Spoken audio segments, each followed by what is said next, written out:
Olá, tudo bem? O nosso entrevistado de hoje é o renomado arquiteto baiano Antônio Caramelo. Antônio Caramelo, bem-vindo ao Bahia da Gente. É um prazer tê-lo aqui. Prazer para mim também, Fernanda. Muito grande. Antônio Caramelo, vamos iniciar a nossa entrevista falando um pouco da história, da sua história, né? Como foi que você escolheu a arquitetura? Eu diria a você que a arquitetura me escolheu. Já disse isso algumas vezes, as pessoas perguntam como, mas a arquitetura não escolhe, escolhe, sim. Vem nas pessoas, digamos assim, aquele gene quase daquilo que ele talvez esteja mais adepto a fazer, aquilo que ele mais se interessa, essa coisa vem. Você vê, o Mozart começou a tocar muito cedo, uma série de artistas importantes, outros começaram a pintar muito cedo, porque pessoas fazendo isso às vezes com 3, 4 anos de idade. Eu diria a você que aos 6 anos eu sabia que eu queria fazer arquitetura, eu só não sabia que o nome era esse. Mas como você disse que aos 6 anos, tão precoce, já tinha essa aptidão pela arquitetura? Porque minha tia pintava muito, tá certo? E eu, desde muito cedo, eu senti que eu adorava fazer aquilo, quer dizer, tracejar, riscar a tela antes de pintar, dar os primeiros traços e começar a pintar, aquilo me encantava muito. Mas, por outro lado, meu avô tinha um depósito de materiais de construção.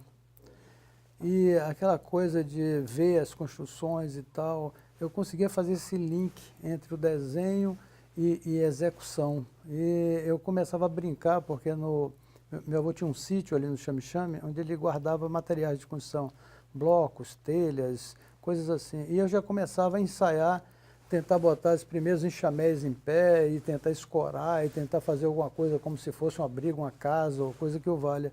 Isso ainda criança? Ainda nessa fase de 6 anos, por aí. Então, naquele instante, eu fiz minha primeira exposição com 7 anos. Tá certo? Onde foi a sua primeira De exposição? pintura, foi no Colégio São Bento, certo? Aos 11 eu já ganhei o primeiro concurso de pintura e tive quadros expostos numa galeria famosíssima aqui, que chama Galeria Sui. Ficava ali no São Bento, do outro lado tinha um prédio ali onde tinha a loja 4.400. Quem tem mais idade sabe disso. Então você... Depois virou Lojas Brasileiras. Então, ali em cima tinha uma galeria de uma francesa que só expunha pessoas famosas. Mas eu levei um quadro muito ousadamente lá e disseram que como é que fazia para expor e tal. E ela pôs o quadro lá e vendeu. E depois me pediu e eu pintei outros quadros, tá certo? Então, isso aos 11 anos. Então você teve muito incentivo dos seus pais, né? E meus pais me ajudaram, quer dizer, digamos assim, naquela época meus pais eram muito ocupados em trabalho e tudo mais. Então não tinha nem muito tempo para me dedicar a essas minhas preferências. Mas quando eu pedia, por exemplo, tinta, ou pedia uma tela, uma coisa dessas, eles me ajudavam, tá certo? Então isso me facilitou e não deixou de ser uma grande ajuda. Mas sua família toda, você tem irmãos, também Tenho mais 2 irmãos. Todos os dois acabaram trabalhando na parte mais de elétrica, engenharia elétrica e tal, mas arte, arquitetura, essa coisa assim, somente eu enveredei por esse caminho, aliás, a contragosto de meu pai. Porque, na realidade, ele criou 4 negócios semelhantes ligados a essa área de gastronomia, e ele achava que cada um de nós ia tomar conta de um e ele ficaria no maior que ele tinha. E muito cedo, eu já disse a ele, olha, não faça negócio para mim, porque eu não vou ficar aqui, disse para ele.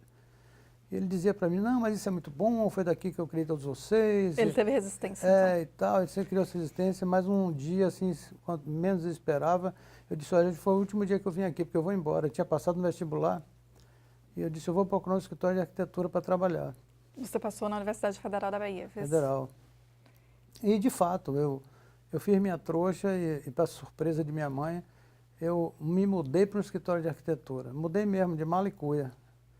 E passei 2 anos, foi no escritório de Ronald Lago, que me deu a primeira oportunidade. Isso com que idade? Foi logo que eu entrei na escola, logo que eu entrei na faculdade. Eu tinha 17 anos, 17 para 18 anos.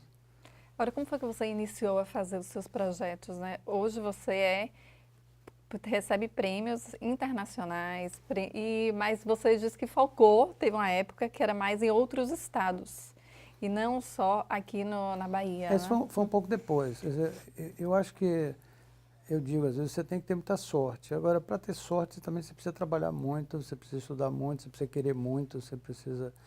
Então, eu ainda, no ano que eu estava formando, tá certo? Um ano antes, mais ou menos, eu já tive minha primeira oportunidade de trabalho com arquitetura. Quando eu fui para o escritório de Honda, comecei a trabalhar e tal, eu estava iniciando, foi o primeiro ano, já estava no escritório de arquitetura.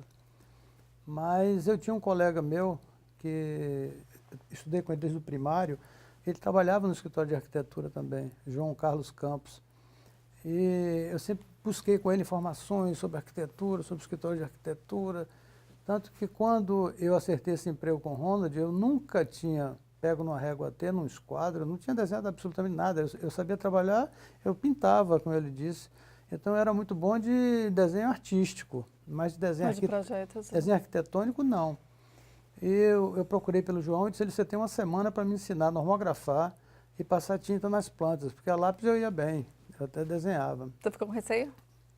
Não, eu trabalhei assim ininterruptamente, quase 5 ou 6 dias, copiando a mesma planta, no final já sabia fazer ela até de cor, tá certo? E fui para o escritório e peguei o projeto marcado que o Ronald me deu, e já passei tinta, já normografei, não deve ter ficado lá grande coisa. Ele disse apenas estava bom, mas não senti muita vibração dele. Também era o primeiro que eu tinha feito. Mas dali por diante a gente deslanchou. Mas onde eu digo que ter sorte, é o seguinte, o ano que eu formei, isso foi logo no primeiro ano de faculdade, quando eu entrei estudando ainda.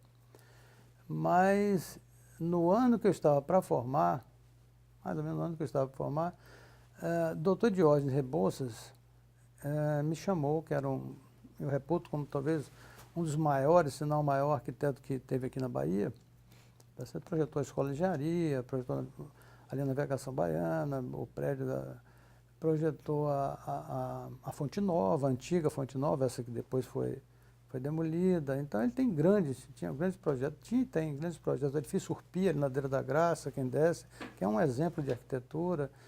Então, e sempre teve esse reconhecimento pela Bahia de ser realmente um professor e um arquiteto fantástico.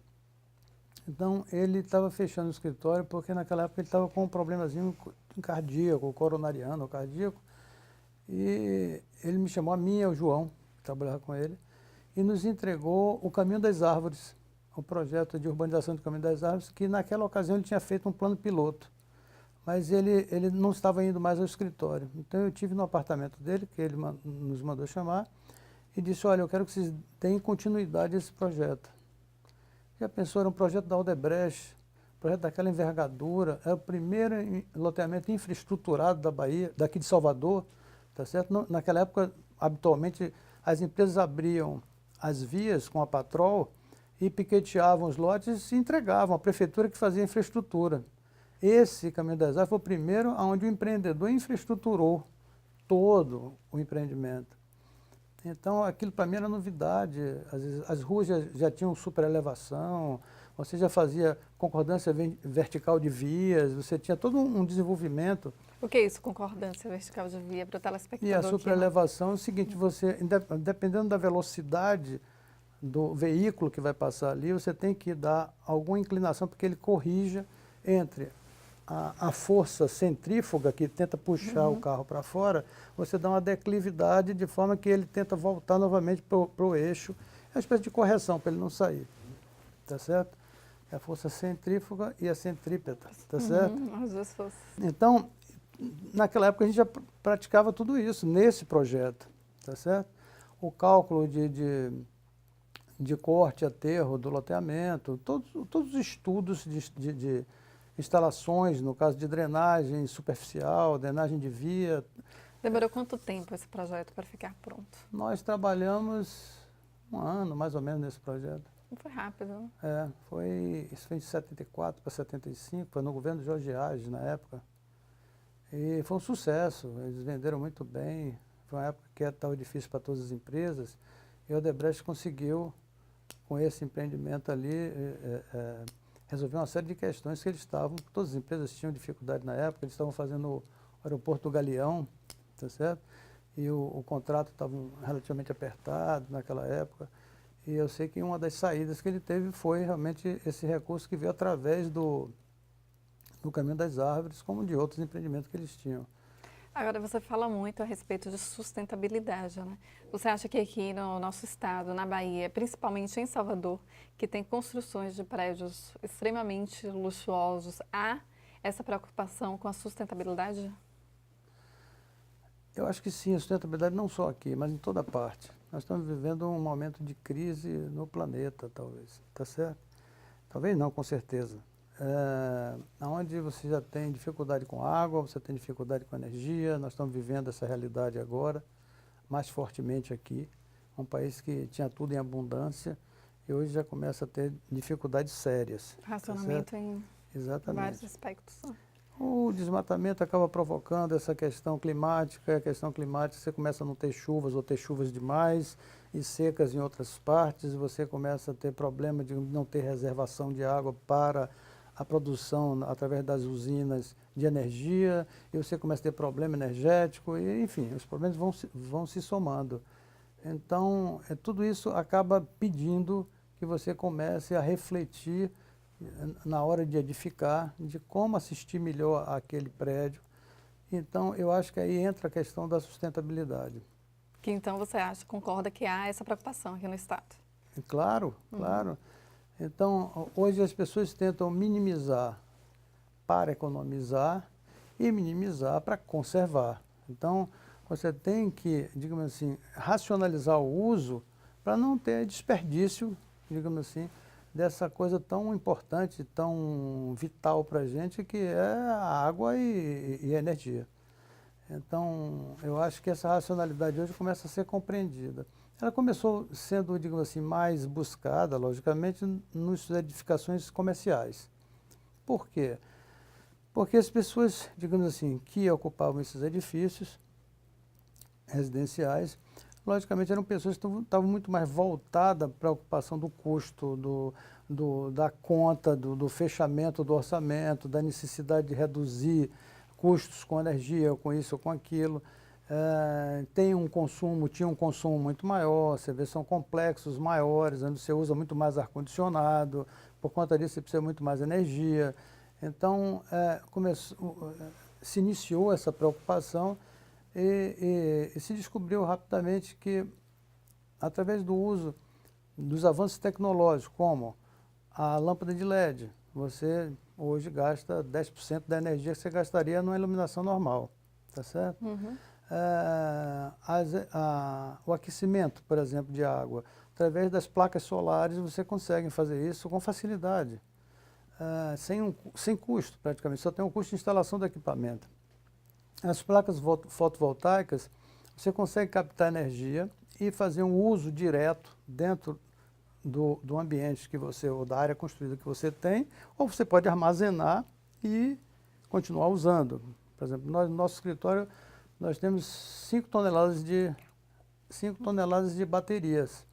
Então, eu tenho 3 horas de energia reservada e uso, aplicando direto, aquela que está flutuando, a energia está flutuando.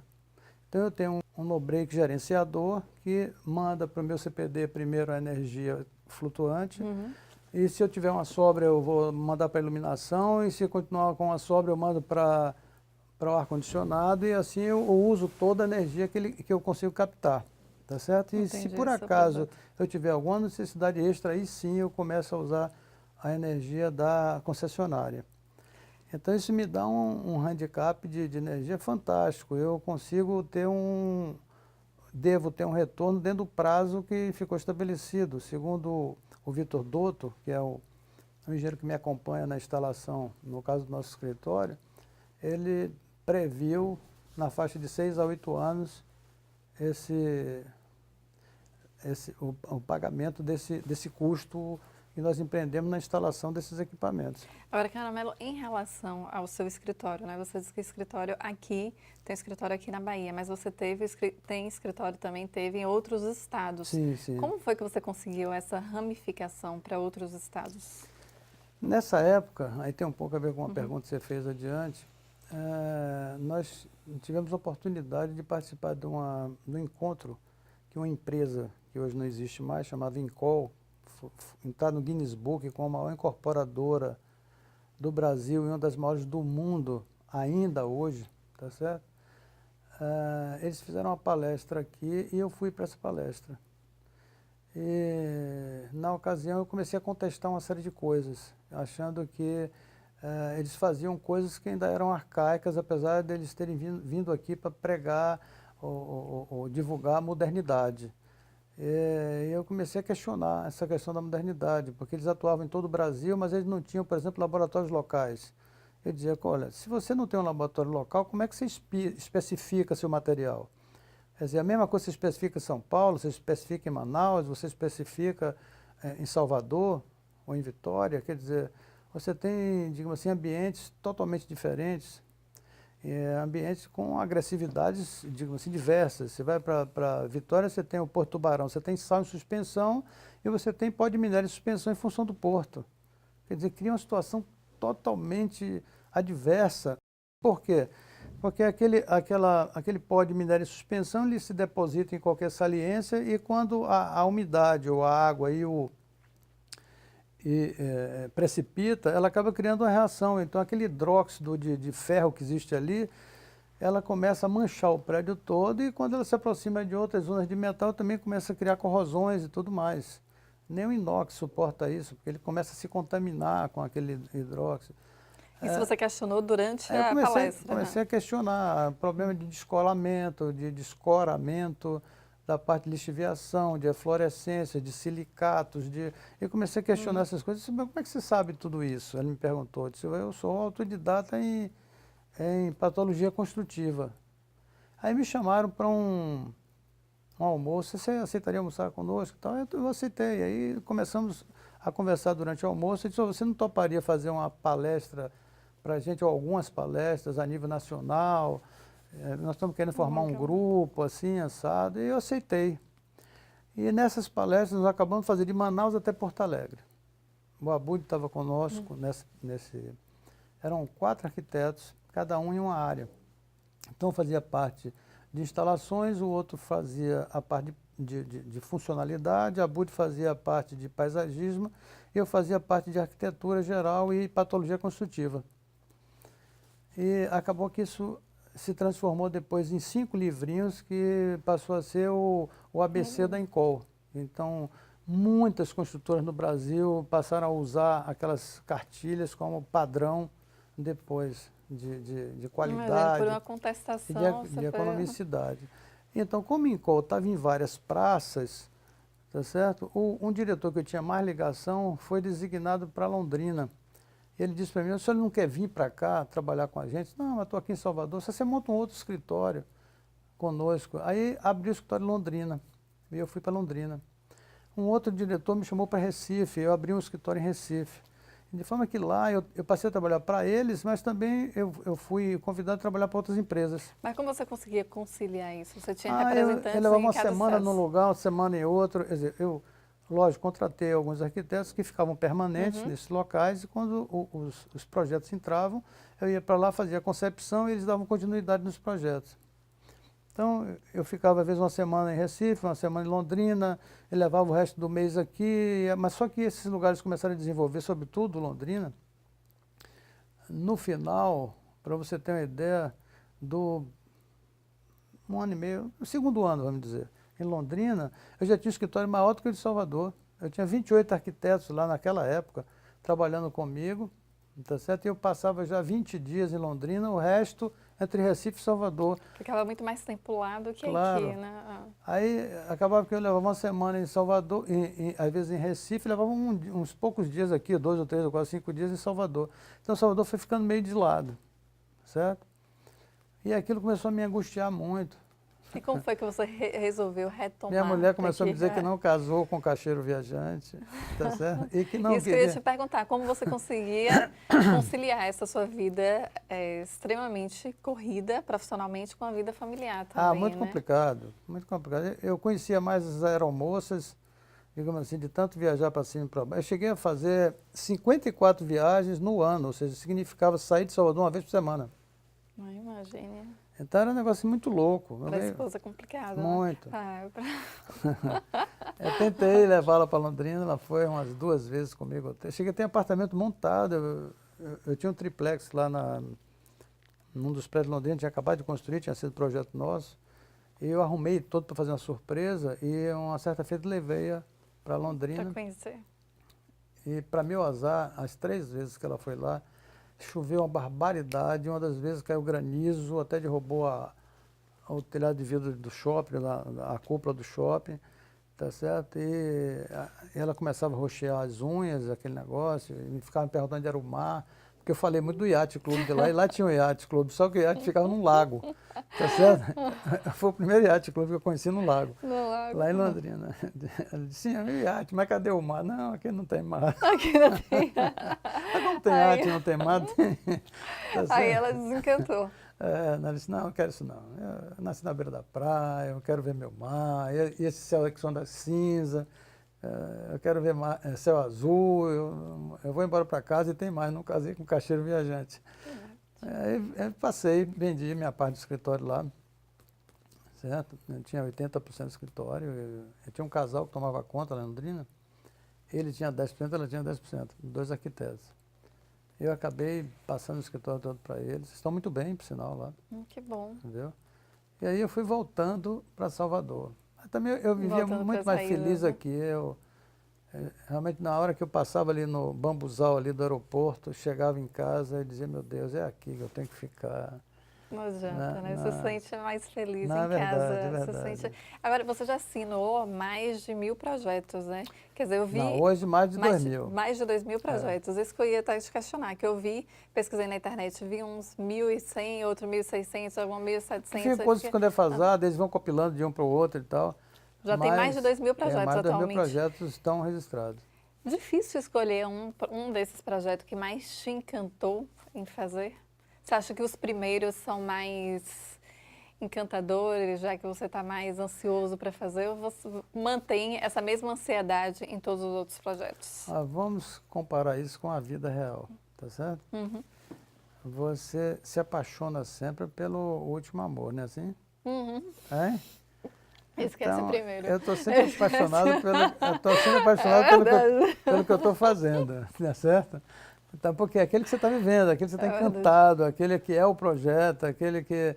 Então, você está dedicado, você está... Então, tudo é dedicação, tudo é paixão, tá certo? Verdade. Aliás, o que move a gente é esse sentimento. Quer dizer, você tem que sentir amor pelo aquilo que você está fazendo. E é uma das coisas que eu realmente não abro mão. E tenho uma dificuldade muito grande. Eu tenho facilidade mecânica hoje, depois de 40 anos de profissão, de desenhar qualquer coisa, de fazer qualquer coisa. Qualquer tema de projeto, rapidamente eu consigo fazer. Mas sai uma coisa mecânica. Quer dizer, aquilo não tem alma, aquilo não é nada, entendeu? Quer dizer, é apenas um exercício de uma funcionalidade. Tem que se apaixonar, né? Mas quando você pega um programa, você ouve o cliente, você sabe o que ele quer, onde ele quer chegar, você consegue ler exatamente as necessidades e os sonhos dele, tá certo? Quer dizer, porque todo mundo sonha, mesmo no projeto comercial. Você quer chegar em algum lugar, ele quer ter um resultado, ele tem uma expectativa, e você tem que vibrar com ele naquele mesmo tom, daquilo na mesma vibração dele tem que ser a sua, para que aquele projeto ande no mesmo compasso. Então, quando você consegue captar tudo isso, e você faz aquilo com vontade, com gosto, com amor, não tem, é insuperável, não tem quem consiga fazer melhor que você. Em relação aos seus projetos atuais, quais são os seus principais projetos atuais? Você falou, antes até da nossa entrevista, de alguns projetos, e inclusive de uma cidade do centro-oeste aqui do nosso estado que está sendo construída, né? Mas que não vai... Não está construída, que vai projetada. Mas que não vai poder adiantar isso para a gente. Nós estamos há 5 anos. O que acontece é o seguinte, lógico, com a área de 50 milhões de metros quadrados, se estima para uns 180 mil pessoas, tá certo? E desse porte, ou nesse porte, você há de convir que traz benefícios para um e talvez nem tanta satisfação para outros. Então, tem algumas pessoas que gostariam que a cidade fosse para um lado e ela está indo para o outro. Com certeza. Tá certo? Então, você tem terras próximas dali e você vê que suas terras talvez não sejam valorizadas. Outros ficam bastante valorizados. Então, a depender, digamos assim, da concepção que você está fazendo, uns levam vantagem, outros nem tantos. Então, ele nunca consegue se agradar a todos na mesma medida. E essas pessoas, provavelmente, aqueles que se acham não tão privilegiados, vão criar algum tipo de resistência. Então, na hora que Tem resistência ao novo, não adianta. você passa a um conhecimento isso aí, você vai ter reações. Então, é melhor não ter nenhuma. Então, a gente fica, digamos assim, estamos há 5 anos guardados. Quem mais queria falar dela era eu, mas não posso. Você tem razão. Então, nós estamos desenvolvendo aí, mas, olha, eu lhe garanto uma coisa, vai surpreender muita gente, porque ela traz uma série de novidades. Quais são as Eu principais diria a novidades? você que ela é uma cidade sustentável à moda brasileira. Tá certo? Por que eu digo a moda brasileira? Com racionalidade. Porque é muito simples você fazer uma cúpula sobre uma área, uma grande área, ou sobre até uma cidade, tá certo? Quer dizer, hoje Mazda, lá em Abu Dhabi, é uma cidade que vai ter uma cúpula e eles pretendem fazer a maior captação possível de energia fotovoltaica para utilizar em toda a área pública dessa cidade. Agora, quem está fazendo essa cidade? Norman Foster. Quem está pagando? Os Emirados Árabes. Fica em Abu Dhabi. Quer dizer, Abu Dhabi tem muito mais petróleo do que Dubai. Não sei se você sabe, todo mundo acha que Dubai tem muito petróleo, não tem. Abu Dhabi tem muito petróleo. Então, o que acontece? Eles conseguem pagar isso. Aí ele pergunta, sim, mas aqui no centro-oeste da Bahia você tem essa grana mesmo para botar lá? Fala, não, jamais, não tem nem por onde começar. Nem cogitando. Tá certo? E depois tem o seguinte, aqui eu tenho que obedecer uma série de regras, uma série de condições, uma série de componentes que vão ter lá. Lá é só o sheik e o investidor, mais ninguém. E o sheik disser pode, faça, pode. E faz. Tá certo? Então ele chega ali, por exemplo, como você vê em Abu Dhabi, você tem uma série de palmeiras daquela invadindo lá o mar. Tá certo? Se eu fosse fazer uma palmeira daquela aqui, em qualquer lugar, nossa senhora, o que eu ia brigar com gente aí, você não imagina. Meio ambiente, de tudo quanto é jeito. Eles secaram a área do mar, construíram parte daquilo, transportaram a areia para lá, reinundaram aquele troço de novo, e fizeram 1000 coisas que estão lá, que em qualquer outro lugar ninguém faria. Mas lá... Eu entrevistei até Victor Ventin, que já foi presidente da FEB, ele falou justamente isso, né?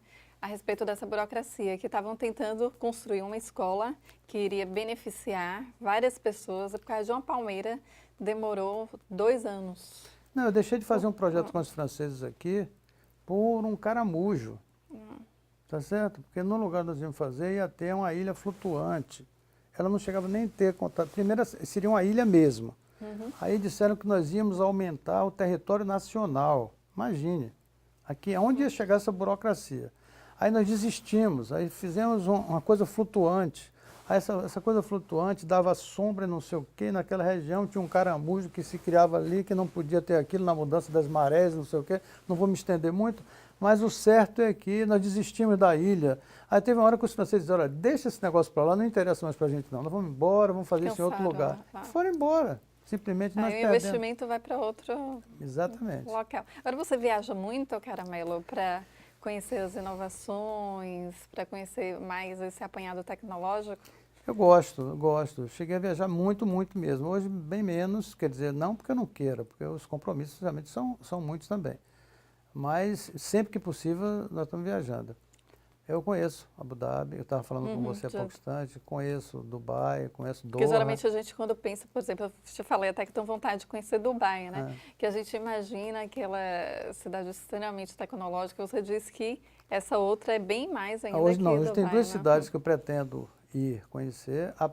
A Mazda, quando estiver mais avançada, e talvez vá antes a Songdo, que é a primeira cidade úbica no mundo.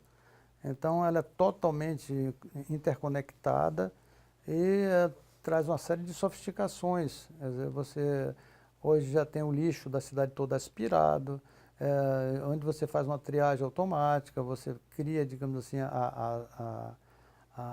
o reuso daquilo que está ali, você recicla esse lixo, você gera gás, você capta também energia, você tem as vias todas, a iluminação, ela é toda programada por quantidade de veículo na via, os carros todos já têm um chip na placa, a depender do momento ele estiver passando mais carro, ali ele computa com necessidade de ter um sinal menos demorado, e ele todo o sistema se autoprograma, tá certo? Reprograma para que ali flua mais rápido. Outros lugares que estão mais lentos, eles passam a ter um tempo maior marcado por esse semáforo.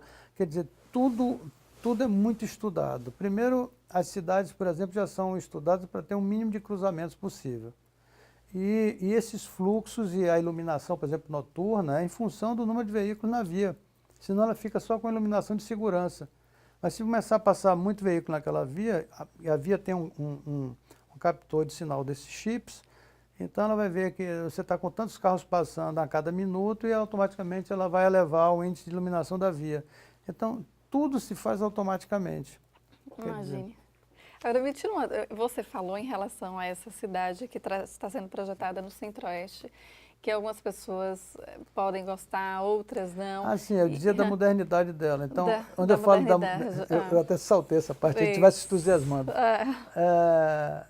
Quando eu disse a você sustentabilidade brasileira, por exemplo, nós não temos cruzamentos nessa cidade. O sistema viário foi todo estudado para que nós não tivéssemos rotatórias circulares, mas sim oblongas.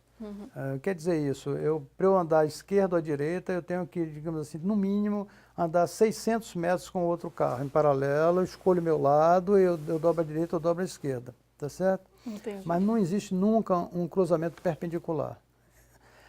Essa cidade ela não tem semáforos, é uma cidade sem semáforos.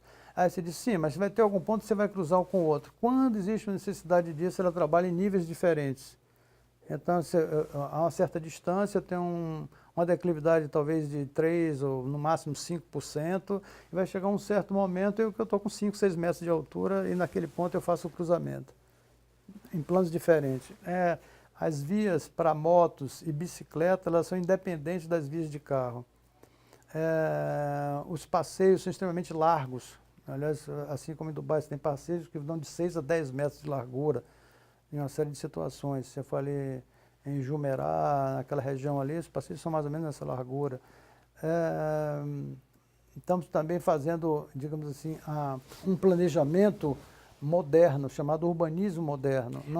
Não é mais, desculpe, diga. Não, pode falar. Não é mais aquele setorizado, onde você tem zona disso, zona daquilo outro. Como aqui em Salvador? Você chega aqui, não, isso aqui é zona de comércio, isso aqui é uma zona só para escolas, aqui é outra zona para não sei o quê. Então você começa a ficar se deslocando de um lado para o outro, de centro para centro. Então cada centro daquele, ele vai ter, num determinado momento, um fluxo de carro maior. E às vezes você sai de uma zona residencial para ir para uma zona comercial. Isso é uma viagem, um deslocamento, onde você pega grande parte daqueles carros que existem naquela cidade, então vai fazer aquele trajeto durante um determinado horário do dia. Esse que cria os tumultos, os rastros, os engarrafamentos, essa coisa toda. Otimiza, né? Se você cria cidades onde os empreendimentos são mix-use e você não tem zonas, tá certo? Específicas de atuação de determinados tipos de atividades ou negócio, toda a cidade passa a ser irrigada. Entende? Entendi. Então, eu não tenho um fluxo só no sentido. É como se você chegasse no seu corpo e você disse, não, de tal hora para tal hora eu só vou ter sangue nessa artéria aqui, tal hora eu vou ter movimento nessa... Você vai ter um infarto, você vai ter um derrame, você vai ter alguma coisa, tá certo? Mas se aquilo se dá de um modo harmonioso e uniforme, tá certo? Logicamente você deve gozar mais saúde. Fiz uma comparação um pouco grosseira, só mais para você entender. Então, essa cidade, ela já dispõe disso. Nós temos um exemplo aqui no Brasil. Agora, para quando essa cidade? Eu acredito mais uns 2 ou 3 anos, nós estamos iniciando, tá certo? Mas existe um exemplo aqui no Brasil interessantíssimo, que chama Pedra Branca, que fica em Santa Catarina. Eu não conheço. Esse projeto é um dos que entra no programa de Bill Clinton, que ele tem direcionado para essas cidades digamos assim, especiais, sustentáveis e tal. Então, o que essa cidade tem interessante? Ela já usa uma série desses princípios, tá certo? É uma cidade moderna, é uma cidade, digamos assim, sustentável, grande parte de equipamentos sustentáveis. Ela evita já esse cruzamento também, não chega a ser como a que nós estamos projetando, nesse sentido de você não ter nenhum realmente semáforo, lá você tem, mas eles tentam solucionar também essa questão.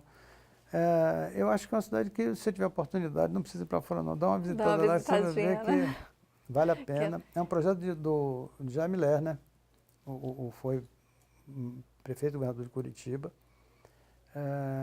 e tem dado uma série de palestras por aí. Recentemente, acho que ele vai vir aqui para uma palestra da ADEME. Vou participar para... É, Agora, Carmelo, me tira uma dúvida, né? Muitas pessoas questionam em relação aqui a Salvador. Por que a cidade de Salvador cresceu para esse lado aqui da Paralela e não para o outro da Ribeira? Qual a sua opinião a respeito disso? olha, eu tenho 5 horas de gravação que eu me fazia muito essa pergunta. Eu me questiono. Então, Eu eu fui questiono. visitar o doutor Henrique Alvarez, fui visitar, na ocasião, hoje falecido, mas eu tenho ele gravado algumas horas, doutor Assis Reis, doutor Gilberto Chaves, enfim, Armando Branco, Chico Sena, doutor Mário Mendonça. Então, eu peguei todo esse pessoal e fiz uma entrevista longa, exatamente, e uma das curiosidades era saber por que nós demos as costas para a Baía de Todos os Santos. Pois é. É uma coisa inadmissível, incompreensível, É inacreditável, tá, né? inacreditável, pronto, ok? Se eu tenho um Inacreditável. mar parado, se eu não tenho realmente e uma belíssima baía para você praticar uma infinidade de esportes, se você não tem salitre de lá para cá, suas construções estão voltadas exatamente para a Baía de Todos os Santos, elas sofrem muito menos. Ao passo que, do lado oposto, no litoral aqui, você tem o tempo inteiro uma ação agressiva, digamos assim, do vento vindo para a terra com uma salinidade muito grande, sal em suspensão. Então, nada fica aqui, a agressividade é fantástica. Você também tem chuvas constantes. Por quê? Porque exatamente onde entra esses ventos, entram os ventos alísios, você tem uma mudança de temperatura. Então, você tem, na área, digamos assim, de superfície, você tem aqui uma temperatura e os ventos que vêm do mar vêm frios, tá certo? Então, o encontro desses ventos frios com esse ambiente mais quente, automaticamente ele acaba de formar nuvens rapidamente e essa nuvem faz com que a água se precipite nessa zona de borda aqui. Então sempre tem essa chuva rápida, passageira, assim, mas chove muito nessa região aqui, não é isso? Então você está sempre sendo surpreendido dessa chuva. Essa talvez tenha sido uma das razões que tem atrapalhado um bocado, por exemplo, o shopping da Orla ali. Porque as pessoas, ele era um shopping que tinha uma proposta tropicalizada, mais aberta e tal, era muito bacana, eu gostava do projeto, mas você tinha, digamos assim, o salitre agindo ali o tempo inteiro, tanto que você pegava qualquer cadeira daquela, num bar, numa pizzaria, coisa ali, você passava a mão e ela estava com aquela sensação de estivesse visgando. Por quê? Aquilo era o salitre que estava depositado ali, mais a umidade. Tá certo? A estrutura sempre atacada pela presença do sal também. E de vez em quando você estava ali utilizando, vinha uma chuva rápida dessas que nós falamos. Então, ficava aquela coisa dificultando o uso e a qualidade do uso. Você acha que essa, então, é uma das Nós não respostas? teríamos isso se fosse do lado da Baía de Todos os Santos. Outra coisa, a vista é linda. Por quê? Porque você está exatamente nessa falha geológica. Você vê de cima, você consegue ter uma visão da Bahia fantástica. Não é isso? E toda aquela zona que você vê embaixo, Ribeira, Boa Viagem, aquilo que está ali, eu tirei fotos dali para a Barra, extraordinárias. São lugares São lugares encantadores. lindos, Eu fiz várias matérias linda, lá. linda, linda. Então a gente são podia ter tirado partido né? disso e não tirou. Outra coisa, por que não se tem uma via litorânea? Tá certo? Vindo lá de Itapajipe para até a Barra. Aqui, é verdade. Não é? Você imagina a valorização ao longo dessa via, que valorização essas áreas não teriam? No entanto, elas estão depreciadas. Você passa hoje ali nessas vias que ficam nessa zona, tá certo? E você percebe a via interna, você tem atrás sempre galpões que estão ou abandonados, ou são depósitos, ou coisa que o valha. E que são Então, tombadas, sem tombado, arquitetura tombada, você mas tem não há investimento, uma né? subutilização de uma zona tão fantástica. Realmente não consigo entender. Eu Entendi. acho que foi um momento de infelicidade que nós tivemos aqui não sei, dos arquitetos, urbanistas, ou do próprio mercado que fez essa opção, tá De certo? vir para cá, né? Agora, em relação a, para a gente terminar aqui, infelizmente o nosso tempo já acabou. Oh, eu achei tão rápido. O nosso tempo acabou, mas só para terminar, qual a dica você daria, né, para os turistas que vêm visitar aqui Salvador e até os baianos soteropolitanos que estão aqui na Bahia, mas muitas vezes não conhecem a cidade? Quais os 3 principais pontos de arquitetura que você acha que deve visitar? Que tem uma arquitetura bem bonita, imponente. Eu acho que acho a grande graça, digamos assim, o grande charme de Salvador está exatamente nos contrastes, tá certo? Eu não diria a você um ponto específico. Aí tem muita gente que chega aqui e vai ver o Pelourinho, ou chega aqui por religiosidade vai ver a Igreja do Bonfim, ou vai na Barra porque tem sempre um portão postal do Farol, ou vai no Farol de Itapuã, que hoje você está cercado de construções e vê muito pouca coisa dele. Ou, você tem alguns pontos assim que, digamos assim, a forma de prática de turismo no passado, não sei o quê, indicaram como pontos primordiais para quem visita Salvador. Eu acho que Salvador ele tem que ser percorrido todo ele, tá certo? Para que a cidade seja entendida. Quer dizer, é uma cidade de altos e baixos, é uma cidade de muito morro, é uma cidade de muitas ladeiras, é uma cidade que teve uma ocupação e uma formação que tinha que ser passado, digamos assim, para quem vem aqui, que é, digamos assim, uma cidade que começou como uma cidadela, com a ideia de defesa, digamos assim, nessa conquista dos portugueses, que tinham uma preocupação de se preservar e contra-atacar quem os viesse atacar. Tá certo? Então, a partir daí, a coisa começou a se desenvolver, mas de forma, digamos assim, muito natural, quer dizer, sem um planejamento, tá certo? Seguidamente a isso, o mercado imobiliário começou a determinar algumas coisas e começaram outras ocupações em função do mercado imobiliário.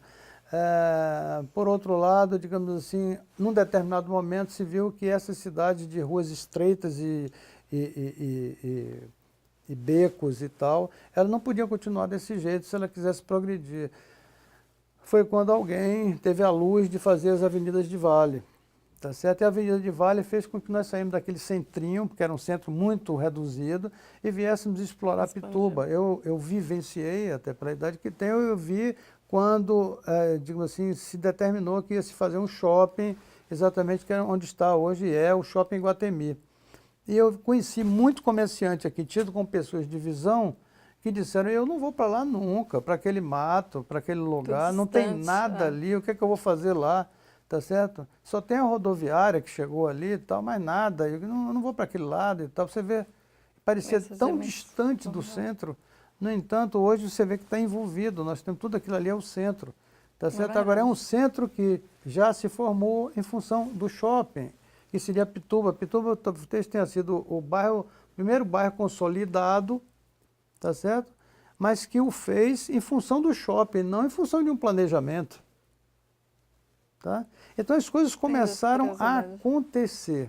Então, Salvador não é uma cidade, digamos assim, de planejamento, não é uma cidade onde tem havido um projeto que foi seguido. Não existe isso. Como Brasília. Não existe isso. Tá certo? Caramelo, infelizmente, o nosso tempo acabou. Muito obrigada pela sua presença aqui no Bahia da Gente, aqui no canal Assembleia. E para terminar, eu gostaria que você deixasse apenas uma mensagem para o estudante de arquitetura e quem está iniciando. Olha, antes de vir para cá, por acaso, tive uma conversa com um dos arquitetos que trabalham comigo, uma arquiteta, para ser preciso, e eu estava dizendo para ela o seguinte, eu tinha lido um livro de Francisco Petit, fui pegar o livro na minha biblioteca para mostrar para ela, chama-se Propaganda Ilimitada. em função do projeto que eu estava vendo com ela. Eu disse, sabe o que o Francisco Petit diz nesse livro, que foi durante muito tempo meu livro de cabeceira? Se interesse por tudo, porque a arquitetura é uma soma de tudo. Então, eu acho que o estudante de arquitetura ele tem que ler muito, tem que se informar muito. E a grande prova disso é o que concorre com isso, e sempre me fez pensar assim, foi uma leitura que eu fiz da vida de Frank Lloyd Wright, onde ele diz o seguinte, a arquitetura ela está ligada a tudo, porque ela tem que representar, digamos assim, a política do momento, a economia do momento, o desenvolvimento humano do momento, a vida no momento. Ou seja, tudo o que está acontecendo faz parte daquela arquitetura, tá certo? Porque ela tem que ser uma resposta para aquilo tudo. Então, isso para mim, isso sempre me guiou. Eu acho o seguinte, eu diria um pouquinho mais do que isso. Eu diria que é tudo o que está acontecendo ali e hoje você tem que prever o que vai acontecer. Por quê? Porque a arquitetura você projeta para o futuro, você não projeta para aquele momento. Então, eu tenho um ano de projeto, às vezes, numa prancheta, 2, às vezes até 3, se o projeto é muito maior. Depois eu vou ter 1 ou 2 anos de construção, então eu estou falando de 5 anos depois. Então, aquele projeto vai estar concluído, como obra, dali a 5 anos. Aí ele pergunta, 5 anos depois, a cidade é como era? Os hábitos são os mesmos? A forma de consumo é a mesma?